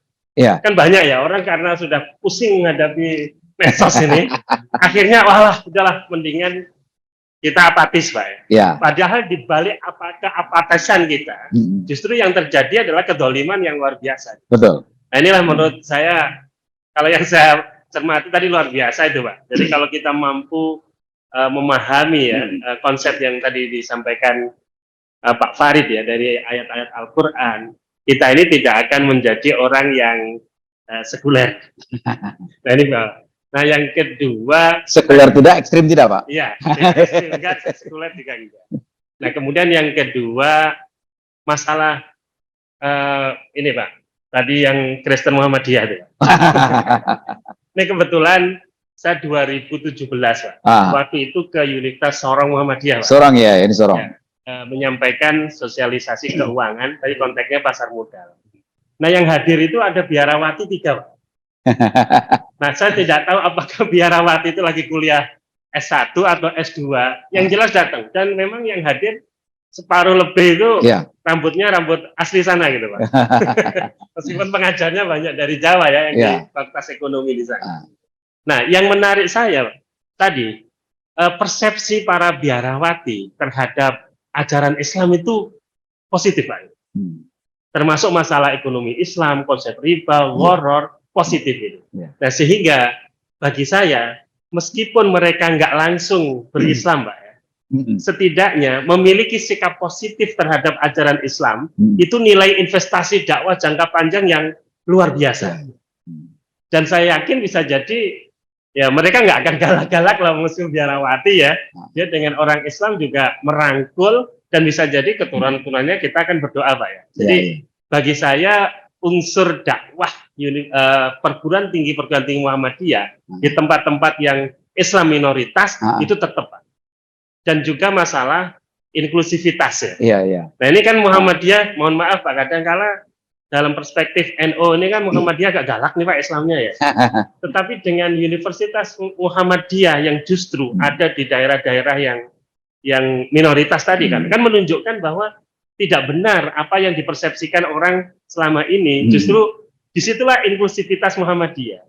Dan yang menarik, Al-Islam 1, 2, 3 yang di Muhammadiyah kan nggak diwajibkan untuk mereka. Dan ketika saya habis acara itu Pak, saya dialog dengan mereka kan mengikuti kan Pak.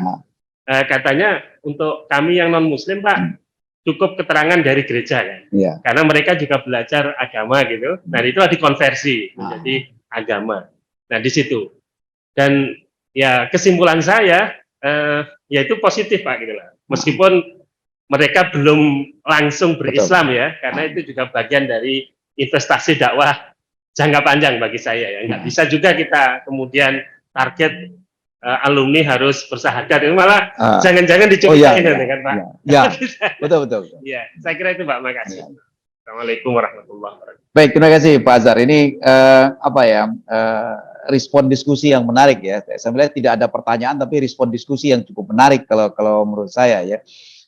Artinya di bagian pertama tadi gitu kan, itu Pak Azhar juga melihat ya bagaimana sih sebenarnya sikap ini betul-betul menjadi terinternalisasi dan kita pelihara dengan baik gitu kan. Jadi, karena di situ kan juga dijelaskan bagaimana sih sebenarnya untuk mewujudkan wabatari fima atakallah darul akhirah ya wala tanzana sibaka minad dunia itu. Sebenarnya di waktu awal sudah kita bahas ya, itu adalah ahsin kama ahsanallah ilaik. Ya, dengan cara ketika itu kita katakan bahwa yang kita ambil pada saat itu bagaimana kita ridho terhadap ketetapan Allah.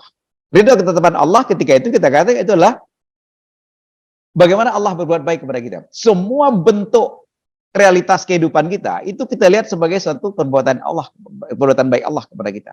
Positifnya kan begitu, ya. Jadi nggak usah macam-macam, ya, nggak usah pakai teori-teori teologi segala macam. Pokoknya apapun resiko, apapun fakta kehidupan yang kita alami, sekalipun itu adalah musibah, itulah perbuatan baik Allah kepada kita. Dan itu harus kita balas dengan perbuatan baik lagi. Makanya Allah mengatakan, ahsin kama ahsanallah ilaika.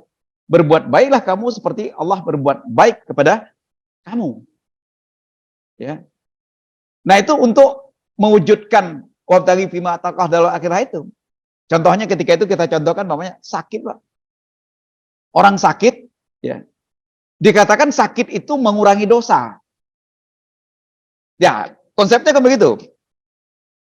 Itu bagi siapa? Bagi orang yang mengatakan bahwa Allah itu berbuat baik kepada kita sekalipun sakit. Kapan dia menjadi baik? Kalau sikapnya seperti itu. Sehingga responnya apa? Astagfirullahaladzim. Astagfirullahaladzim. Sakit dia istighfar, baru berkurang dosanya. Tapi kalau sakit dia ngedumel, kurang nggak dosanya, Pak? Nambah iya. Kenapa? Karena tidak dia melihat bahwa kenyataan atau fakta, realitas yang ditakdirkan oleh Allah kepada dia tidak lihat sebagai sebuah perbuatan baik Allah kepada dia. Sehingga dia ngedumel kalau dia sakit. Kalau sakit ya nggak ada mungkin sakit mengurangi dosa, Pak. Tapi sakit akan mengurangi dosa kalau kita lihat sebagai sebuah perbuatan baik Allah kepada kita. Kemudian kita responi lagi dengan perbuatan baik dengan cara apa? Istighfar. Nah, inilah caranya untuk mewujudkan sikap hidup itu ditunjukkan juga oleh Allah sebenarnya. Caranya seperti apa? Ahsin kama ahsanallahu ilaik. Ya, positive thinking kepada Allah. Sehingga kita balas lagi juga dengan positif. Wujudnya seperti itu sih sebenarnya. Nah, kemudian diingatkan. Diingatkan itu seperti apa? Janganlah kamu merusak di muka bumi, karena Allah tidak suka dengan merusak. Kenapa diingatkan, dikunci dengan itu? Karena kalau dibalik, gitu, kalau dibalik itu dia akan cenderung merusak. Orang kalau udah dunia yang dia pikirkan, ya, itu pasti akan cenderung perbuatannya merusak, Pak. Ketika itu agak menarik kita contohkan yang di pertemuan awal ya, Pak ya. Orang kalau berumah tangga itu, kalau yang dipikirkan dunia, itu kalau udah 50-an ke atas ini, udah mulai ada yang keriput-keriput, Pak. Udah ada yang, wah ini kalau secara dunia udah nggak menarik ini. Muncullah khianat tadi gitu kan. Kira-kira merusak nggak itu? Rusak, siapa yang dirusak? Rusak perasaan anak, rusak perasaan istri, rusak hubungan sosial dengan besan-besanan, rusak semua, Pak. Secara sosial. Bukan hanya merusak itu secara fisik kan itu contoh gitu kan. Makanya dikunci di situ, kalau orang yang lebih cenderung menepankan dunia ya, dunia diletakkan prioritas, akhiratnya dianggap ya ikutlah gitu kan. Itu salah. Dia akan cenderung merusak. Makanya apa? Orang-orang yang korupsi itu kalau kita lihat dia juga orang sholat, orang ahli ibadah juga itu, taat juga mereka itu kan. Dan mereka juga orang kaya kan. Nggak ada orang miskin itu yang korupsi itu. Kenapa dia korupsi? Karena dia prioritas hidupnya dunia soalnya gitu. Udah kaya masih aja korupsi kan aneh gitu kan. Nah, tanda apa? Tanda memang yang difikirkan hanya dunia. Kemudian akhiratnya ya kalau ada lebih ini sedekah, cari masjid atau apa. Itu tambahan aja buat mereka kan. Kemudian mereka itu ya prioritas kedua gitu. Sehingga dia akan merusak negara ini kan, merusak sosial bangsa ini gitu kan. Semua rusak, Pak. Orang kalau udah dibalik itu pasti cenderung merusak apapun. Oke, ketika itu kita coba diskusikan ketika pertemuan pertama itu. Coba carilah orang yang dalam hal apa saja, dalam sisi mana saja dalam kehidupan kita, kalau dalam menyikapinya, itu sikapnya itu dalam mendepankan dunianya yang dipikirkan untuk itu ada cenderung merusak ujung-ujungnya. Nah, supaya menjaga itu, makanya sikap hidup yang betul-betul dikuatkan dan ditanamkan dan dikristalkan di dalam diri kita itu adalah akhiratnya yang menjadi prioritas. Itu yang paling penting. Nah, kalau yang kedua ini, ya saya pikir saya setuju dengan Pak Azhar ya, bahwa ini memang targetnya tidak demikian, apalagi kalau undang-undang pendidikan kita mengatakan siapapun diterima dan nggak boleh dipaksa, kan gitu kan. Biarin aja dia diberikan hak pendidikan dan itu memang sudah menjadi ini, tapi tanggung jawabnya, nah, tadi yang saya katakan sejauh mana Muhammadiyah bisa berdakwah dia untuk keislamannya seperti itu. Artinya bukan berarti bahwa dia lulus harus Islam gitu kan, tapi bagaimana sih sebenarnya dia itu dipelihara yang suatu ketika mungkin akan muncul hidayah gitu kan. Kenapa? Mereka udah punya potensi sih sebenarnya. Dia punya sikap yang positif terhadap Islam gitu kan. Nah, sikap positif terhadap Islam ini kalau dipelihara terus gitu kan, diberikan pada saatnya dia akan dapat hidayah. Karena persoalan masuk Islam atau tidak itu bukan persoalan ilmu dan pengetahuan dia tentang Islam saja, tapi ini persoalan hidayah juga ya, kita harus yakin di situ gitu kan. Nah, bagaimana Muhammadiyah harus bisa menjaga ini? Jadi jangan dilepas begitu saja setelah selesai gitu kan. Nah, disinilah mungkin juga dalam konteks Kris Muha ini akhirnya tidak menjadi bola liar, kemudian bukan diorganisir juga sih sebenarnya Pak, cuma diidentifikasi saja. Yang mudah-mudahan ini bisa dipelihara sehingga suatu saat bisa hijrah kan gitu. Tidak dilepas begitu saja. Tapi untuk dipaksa, ditargetkan umpamanya lulus harus mualaf ya, itu saya pikir itu tidak baik juga ya, itu justru menimbulkan persoalan. Memang kalau di Indonesia Timur, apalagi Papua ini, Sorong dan segala macam itu daerahnya menarik Pak. Kalau di sana kita heboh di sini NU Muhammadiyah segala macam, di sana pengurus NU dengan pengurus Muhammadiyah sama orangnya Pak. Lucu kan?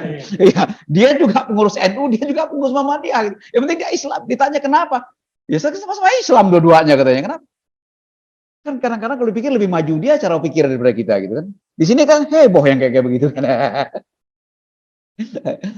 Oke, baik Bapak Ibu semua. Mungkin ada lagi?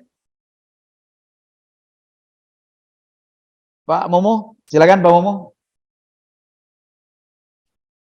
Nih, online ada Pak Edi. Assalamualaikum Pak Farid. Waalaikumsalam Pak Momo. Cuma mau nambahin aja sharing masalah Kris Muha. Oh, ini jadi menarik ya Kris Muha jadinya. Gara-gara Pak Mukhtar nanya tadi. Itu kalau nggak salah itu judul buku ya?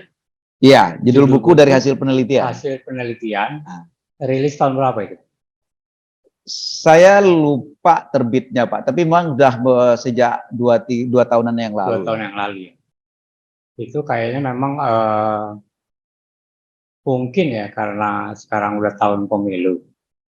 Itu mungkin dijadiin sengaja dijadiin bola entah liar atau apa.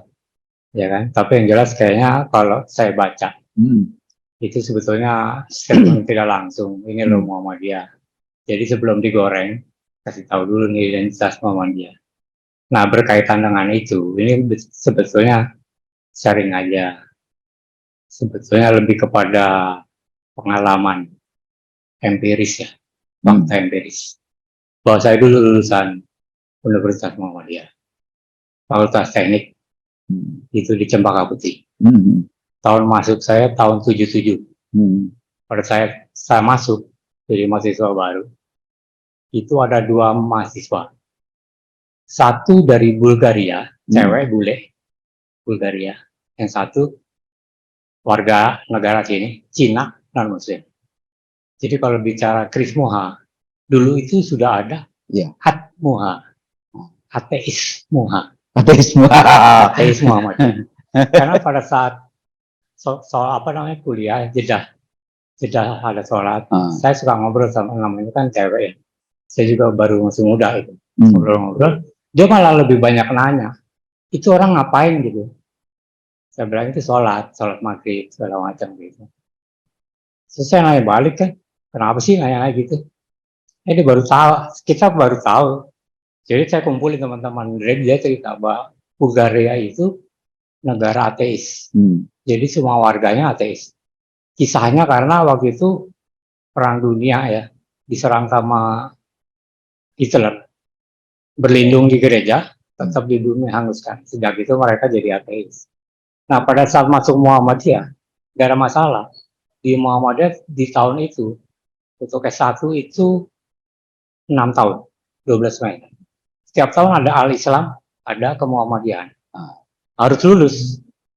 Baru nanti kalau mau, sebetulnya gelar aslinya kan ada. Sarjana Muslim berakhlak mulia.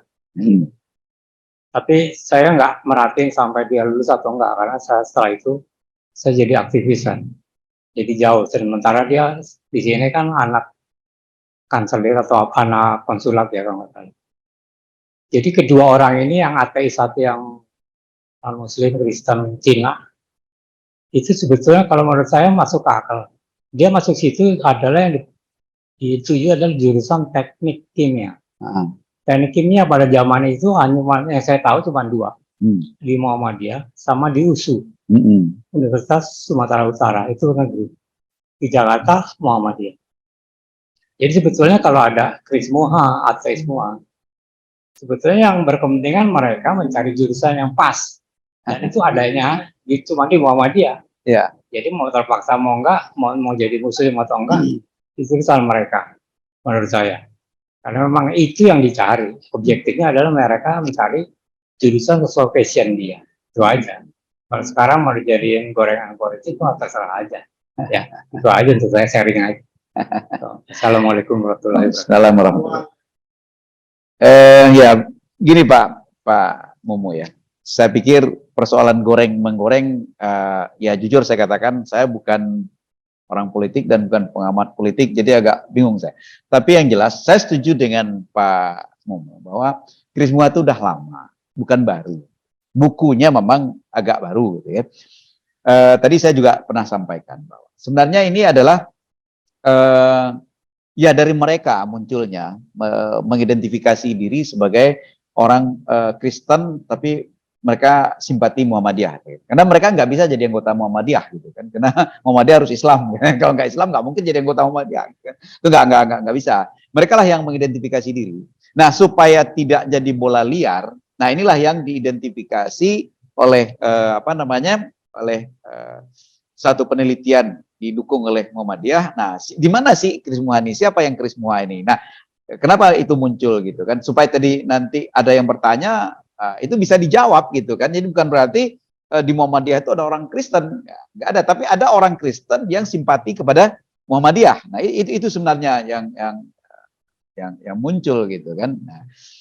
Nah, apakah ini digoreng secara politik apa? Itu nggak tahu, agak ini saya. Tapi yang jelas memang itu buku tuh diminta untuk diseminarkan dan untuk dibahas oleh Mendiknas gitu kan, Mendikbud yang meminta gitu kan, si penelitinya berdua gitu kan, Pak Mukti dengan Fauzan gitu ya. Jadi dia minta di situ. Nah kemudian di blow up oleh berita kan gitu. Nah belakang ini kalau menurut saya konteksnya, kalau yang saya membanding bacaan saya Pak, lebih kepada bagaimana untuk mengembangkan toleransi. Itu yang saya baca. Jadi kenapa? Karena nggak ada konteks politik yang nggak ada di situ gitu. Karena kalau menghadapi politik dianggap seperti itu, inilah Muhammadiyah. Saya pikir Muhammadiyah sudah jelas-jelas dia mengatakan nggak akan berpolitik gitu kan.